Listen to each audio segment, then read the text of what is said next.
Hello, everybody, and welcome back to How Would I Judge a RuPaul's Drag Race season? This time we are going to be judging season 1 of RuPaul's Drag Race. And because this is season 1, this is the best quality picture of this photo I could find on the internet. I mean, to be fair, I looked for like 5 minutes, so there's definitely like a higher quality one out there, but in my 5 minutes of searching, this was the highest quality I could get. So, yeah, I haven't seen anybody do season 1 like this. I bet you people have, and I might have seen it. I'm just forgetting, but I want to do season 1 because it's the OG, and I watched it for the first time actually in preparation for this video, and I had a great time watching it. So let's just like get right onto the video. So the rules to remember, as always, are the season has to be as long as season 1 originally was, which was 8 episodes, and the performances and challenges need to be based off of how well someone did or how well people would predict they would do. So I'm not going to give somebody a top placement when they don't deserve it. I'm not going to put somebody in the bottom when they don't deserve it. Simple as that. The goal is to act as if I'm the head judge and craft the season however I can imagine to make it as fun and eventful as possible, while also being fair with my judging of the season by combining my own personal tastes and what was shown to us on the show. So let us get right into it with episode 1. In episode 1, we have the iconic Drag on a Dime challenge.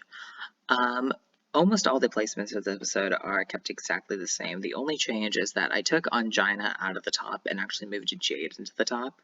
I much prefer Jade's outfit in this challenge over Angina's. I mean, I didn't love, like, okay, much preferred is maybe a bit of a stretch. I just liked it more. Angina's like my 4th place for sure in this challenge, but still, I decided to move Jade into the top and move Angina down to safe.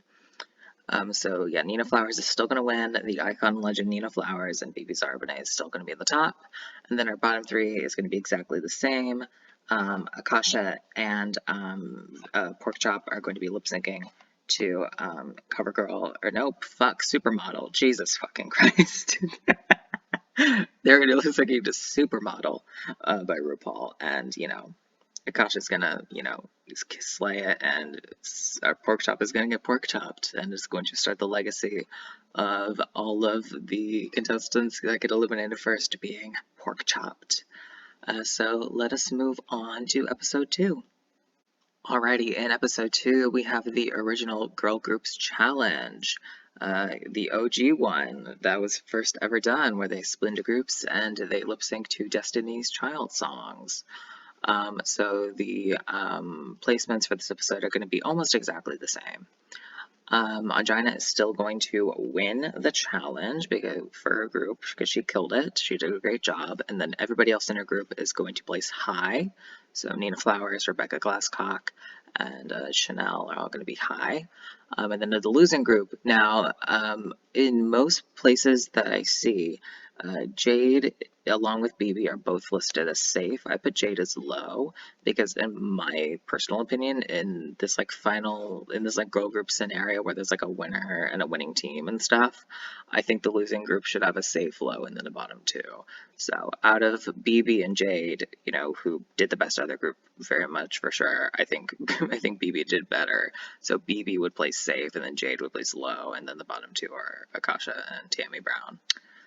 So yeah, Akasha, Tammy Brown are gonna lip sync to "We Break the Dawn" by Michelle Williams, which is a very underrated song. It's a fucking bop. I was listening to it like a week ago. It's so good. But yeah, Akasha is going to win this lip sync because Tammy Brown doesn't even do the lip sync really. She just like twirls around on stage. So Tammy Brown is going to sashay away and, I don't know, maybe find a dead body. I knew that was a dark reference to make as soon as I made it, but whatever. Let's move on to episode 3. Alrighty, for episode 3, we have the Queens of All Media Challenge, where the queens have to go, act as like a newswoman and interview Tori Spelling and her husband, I believe her husband, and, all that stuff to show that they can, converse to the people. So almost all the placements are exactly the same. The only change is that Rebecca Glasscock tends to be listed as high for this challenge, along with Nina and Angina. But I moved her down to safe because in a final seven, this is the way that I always put it, and I think this is the way it always should be. You can't just somebody has to be safe, and in this scenario, it was Rebecca. So. Viva's Harbonnet is still going to win, as originally. Nina and Angina are going to be high. Jade is going to be low, and our bottom two are going to be Chanel and Akasha. And the lip sync song is The Greatest Lip of All by Whitney Houston. And we get the iconic, like a prop, not prop, but it's not really a hat, costume piece falling off of Chanel's head. And Chanel is going to win this lip sync, and Akasha is going to be sent home as she was originally. So yeah, pretty simple. Let us move on to episode 4. Alrighty, so episode 4, we have the Mac Viva Glam challenge, where they have to do like the screen tests for for Mac's Viva Glam line, I think. And this episode we have a pretty good difference in the placements. Angina is still going to win this challenge because she fucking murders it. BB is going to place high, as she did originally. Now, Nina is also listed as high, but I moved Nina down to safe because I think a final 6 should have one of each placement. And between Nina and BB, I think BB did better. So Nina moves down to safe. Chanel stays low, and then the bottom two are still Jade and Rebecca Glasscock. They're going to be lip syncing to Would I Lie to You by the Eurythmics. And in this universe, Jade is going to win against Rebecca Glasscock. I do think she did better in the lip sync originally. I think, I don't know if it's confirmed, but I think there's a rumor that Jade was eliminated from the lips after the lip sync because she like I don't want to say touched because touched makes it sound like sexual and like predatory. It's not. I think it's more of a. I think it's like a. What I can't think of any of the lip syncs and Drag Race where people made physical contact with each other. But I think apparently Jade made physical contact with Rebecca, and that's like you can't do that. So they decided to eliminate her for it. But we didn't see it, so frankly, that was too loud of a laugh. But we didn't see it, so I think Jade should have stayed for what we saw on the television screen. So Jade is going to stay, and Rebecca is going to go. Getting rid of Jade in episode 4, which is what I do think should happen based on what we saw, allows us to get into a more interesting episode 5 and final 5. I think with this season, kind of long narrative arcs, I think we do have a season-long villain in Rebecca that we get rid of halfway through in the scenario. But I don't think Rebecca's really the most fun of a villain to have.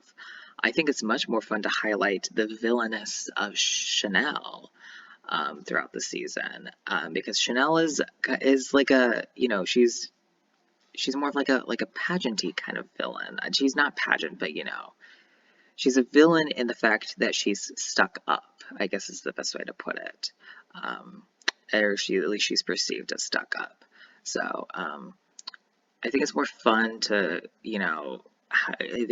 focus on Chanel in this scenario instead of on Rebecca, when I think Chanel does better in the competition throughout the season, like on average, than Rebecca.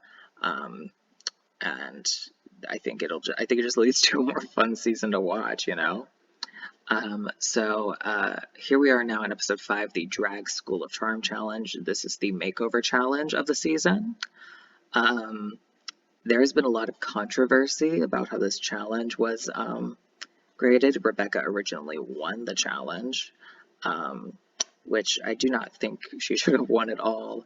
But now that Rebecca is gone, the contestant that placed high in this challenge originally is going to move up to that winning slot, and that is going to be Chanel. So Chanel in this universe does win a challenge this season, and kind of like as a bit more the focus on the villain kind of gets this, this narrative arc, haha, I can win the challenge.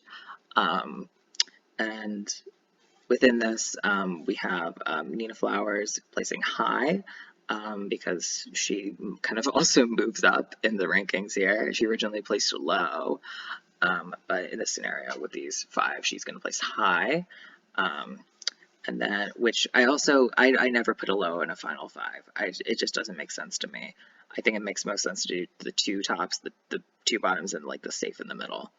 So yeah, she's going to place high. Then BB is going to place safe because she would also move up, and I think she did a better job in this challenge than Angina did. So then we have a bottom 2 of Angina and Jade. I do not think Jade would do very well in this challenge. She didn't have like terrible runway looks throughout the season, but they didn't tend to be, you know, the most stellar on the, like, no, that is being too harsh. They just tended to be lower on the rankings for the episodes. So she's going to be in the bottom 2, and they're going to lip sync to Stronger. And I can very much see this being a lip sync where Jade does too much, and also this is her 4th week in a row in the bottom.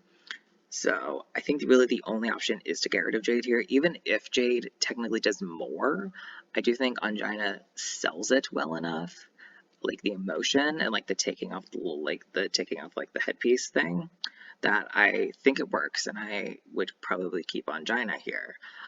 In the original lip sync, a lot of people say that Angina should have stayed. I completely think that BB should have stayed. I think BB killed the lip sync. I just wanted to highlight this because BB is an icon and I love her. But yeah, I think even though she took her wig off, I think it was a great lip sync, and she gave all that emotion. I loved it.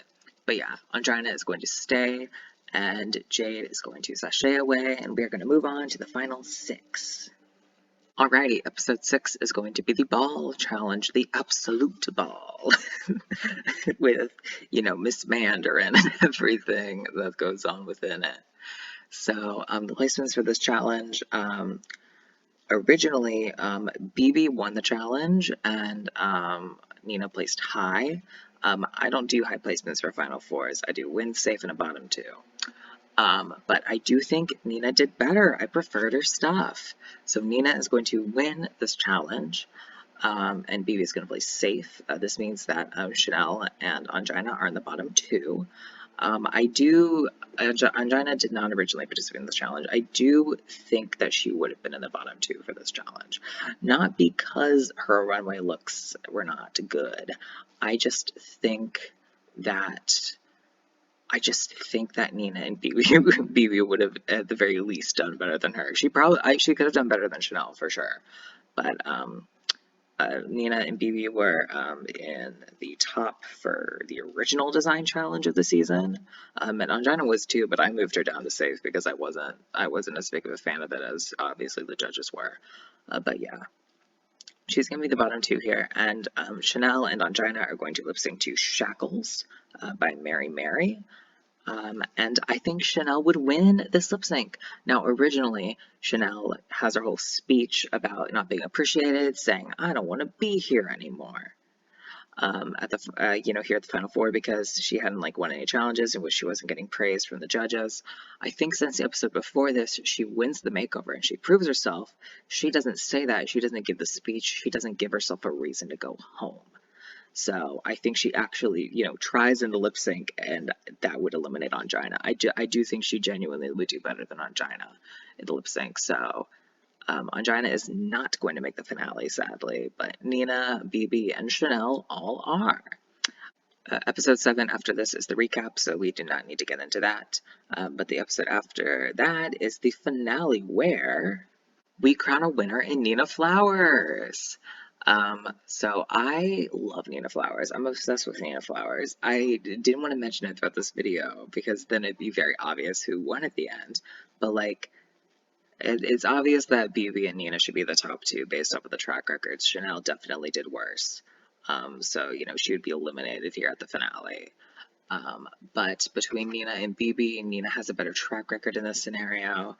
And also, I'm obsessed with Nina Flowers. Oh my god, she's just so cool. And she's so funny and stupid, and I love her aesthetic. And god, how the timeline would have changed if we'd gotten a queen like Nina Flowers to be the first winner of RuPaul's Drag Race. This is not shade towards BB, because I adore BB Zahara Benet as well. But just imagine how the timeline would be. I think the timeline would be better. I really do. You can disagree and I will understand it, but I think the timeline would be better if we had Nina Flowers as the winner of season 1. So here are the track records for the season. As you can see, Nina has a above 4-point PPE, which is crazy. And even with 2 bottom 2 placements, Andrina still has a 3, which is super good. Yeah, these are the rankings for the season, and this is the end of the video. So if you enjoyed this video, please like and subscribe if you wish, or leave a comment, whatever you want to do to your heart's content. And yeah, again, thank you all so much for watching, and I will see you all in the next video. So yeah, bye-bye.